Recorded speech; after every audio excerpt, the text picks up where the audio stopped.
নমস্কার, আপনারা দেখছেন সময় কলকাতা। সময় নিউজ নিয়ে রয়েছে আমি সৈকত। চোখ রাখবো বিস্তারিত খবরে। ওয়েস্টপোর্ট থানা এলাকায় হনুমান মন্দিরে দুঃসাহসিক চুরির ঘটনা। বুধবার গভীর রাতে এই ঘটনাটি ঘটেছে বলে জানা গিয়েছে।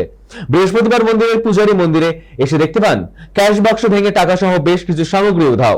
এরপর অভিযোগ পেয়ে দ্রুত তদন্তে নামে ওয়েস্টপোর্ট থানার পুলিশ। মন্দির চত্বর এবং আশেপাশে সিসিটিভি ফুটেজ খতিয়ে দেখে চাঞ্চল্যকর তথ্য উঠে আসে। দেখা যায় গভীর রাতে হুগলি জুট মিল ঘাট এলাকায় একটি নৌকো করে কয়েকজন যুবক আসে। তারপর তারা মন্দিরের তালা ভেঙে ভেতরে ঢুকে লুটপাট চালায় এবং একইভাবে নৌকোয় চেপে পালিয়ে যায়। ঘটনা তদন্তে ওয়েস্ট পোর্ট থানার পাশাপাশি রিভার ট্রাফিক পুলিশ এবং নর্থ পোর্ট থানার পুলিশও যুক্ত হয়। প্রাথমিক তদন্তে 4 জন সন্দেহভাজনকে চিহ্নিত করা হয়, যাদের বাড়ি স্ট্যান্ড রোড সংলগ্ন জ্যোতিনগর কলোনি এলাকায়। তল্লাশি চালিয়ে বৃহস্পতিবার বিকেলে ওই 4 জনকে গ্রেপ্তার করে পুলিশ। পাশাপাশি তাদের কাছ থেকে চুরি যাওয়া বেশ কিছু সামগ্রী উদ্ধার করেছে পুলিশ। তবে তদন্তকারীদের অনুমান এই ঘটনার সঙ্গে আরো কয়েকজন যুক্ত থাকতে পারে। सुविधा में अप्लाई करो।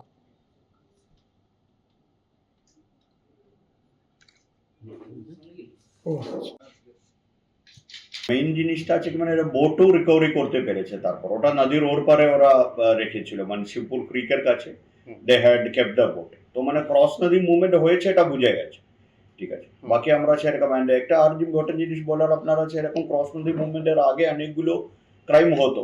Now after in the last 2-3 years we had seen কি মতলব অনেকগুলো বোট এরকম সিজ করার, রিভার ট্রাফিকের এর মধ্যে অনেক ভূমিকা। নর্থপোর্ট থানাও অনেক কটা ইয়ে করে, lot of cases we could detect. And যত জানতে পেরেছি আগে এগুলো মানে কাশীপুর সাইড সে সাইডে ওরা ফোকাস করতো। এখন আস্তে আস্তে ওরা দেখুন মানে ওখানে চাপ পড়ছে, they are trying to find new areas. তাদের একটা এটা ইয়ে হতে পারে। উই আর ট্রাইং টু মানে আমরা বলতে চাইছি কি মানে আমরা রিভার ট্রাফিকিং এর রিভার ট্রাফিক পেট্রোলিং এর উপরে অনেক আমরা এমফাসিস দিচ্ছি।